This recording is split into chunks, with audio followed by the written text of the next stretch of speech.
ათობით ჟურნალისტი აკვირდებოდა და აშუქებდა ადგილობრივი თვითმმართველობის არჩევნებს აჭარაში. მედია საშუალებების წარმომადგენლები ამბობენ, რომ ბათუმში უბნებზე გადაღების დროს პრობლემა არ შექმნიათ და კენჭისყრის დღე მშვიდ ვითარებაში ჩაიარა. დასამახსოვრებელი ფაქტები გასული წლების არჩევნებისგან განსხვავებით წელს მათთვის გამორჩეულია. დარბევების, გაყალბებების, გადასწორებული ოქმებისა და სხვა მსგავსი შემთხვევების ნაცვლად წელს ჟურნალისტები კურიოზებს იხსენებენ. 2014 წლის თვითმმართველობის არჩევნების მშვიდ და უჩვეულო გარემოზე საუბრობენ რეგიონული მედიის წარმომადგენლები. ჟურნალისტები ამბობენ, რომ კენჭისყრის დღეს თავისუფალი დრო იმდენად ბევრი ჰქონდათ, კურიოზულ ამბებსაც ადევნეს თვალი. დღის განმავლობაში კენჭისყრის პროცესი ნინო ხოზრევანიძის ფოტოობიექტივმა აღბეჭდა. ინტერპრეს ნიუსის კორესპონდენტი მისთვის უჩვეულო ორ ფაქტზე საუბრობს. კურიოზი დაფიქსირდა ქობულეთში, როცა ერთ-ერთ უბანზე 38 წლის მამაკაცი არ შეუშვეს მოკლე შორტით. ჩვენ ვესაუბრეთ ამ მამაკაცს და აგვიხსნა, რომ მან არ იცოდა შეიძლებოდა თუ არ შეიძლებოდა მოკლე შორტით უბანზე შესვლა. თითქოს დანაშაულა კიდეც თავი, რომ აი ესეთი მოკლე შორტით არ უნდა მოусულიყავი და წავიდა, გრძელი შარვალი ჩაიცვა და ჩვეულებრივ დააფიქსირა თავისი მოვალეობა. ერთ-ერთი კანდიდატის ავტომობილს დილით საბურავები აღარ ჰქონდა.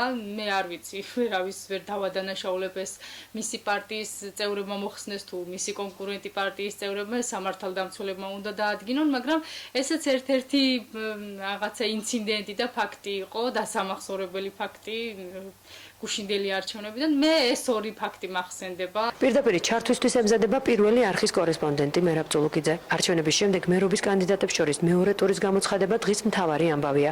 ჟურნალისტი ამბობს, რომ არჩევნების პროცესი გამჭვირვალე იყო. მიუხედავად იმისა, რომ ჩემი აზრით ჟურნალისტისთვის მშვიდი არჩევნები არ არსებობს და აი ახლა ერთი სული მაქვს რომ წავიდე და დავიძინო სახლში, ეს არჩევნები მაინც გამოირჩეოდა თავისი სიწყნარით, თითქმის არ მომხდარა დასამახსოვრებელი ინციდენტი თუ არ ჩავთვლით კურიოზს, რომელიც შორტებიან ამ მომრჩეველს ეხებოდა. ასე რომ კმაყოფილი ვარ, რაც თავარია, საარჩევნო ადმინისტრაცია იყო ძალიან კონტაქტური, რაც მუშაობას აადვილებდა გაცილებით სხვა არჩევნებთან შედარებით. არჩევნების მეორე დღესაც აქტიურად მუშაობს ჟურნალისტი ირინა ყურვა. ამბობს, რომ გუშინდელ არჩევნებზე სერიოზული დარღვევის ფაქტი არ დაუფიქსირებია.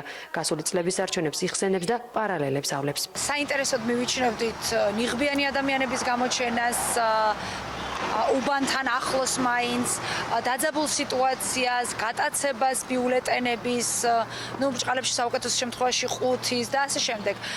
წელს ძალიან მშვიდ გარემოში მიმდინარეობდა არჩევნები და ჟურნალისტებს ჰქონდა ერთგვარი დაუკმაყოფილებლობის შეგრძნება, იმიტომ რომ აი სადაც კი გავვარდებოდით უბანზე, სიმშვიდე იყო.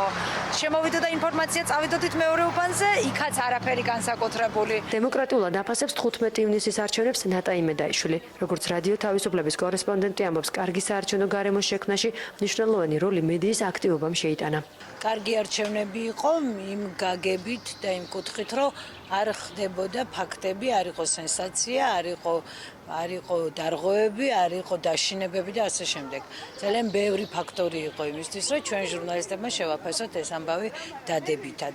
თუმცა მე ვფიქრობ და ვაღიარებ იმას, რომ იმის გარდა რომ ეს არჩევნები იყო დემოკრატიული, ჩემი შეფასებით, სუბიექტური აზრია ეს ჩემი, არის განპირობებული არა მხოლოდ პოლიტიკური გარემოს, რომელიც მოიტანა 2012 წლის 1 ოქტომბრის არჩევნებმა, არამედ 1 ოქტომბრის არჩევნებში მედიის ხარისხმა და მედიის აქტივობამ.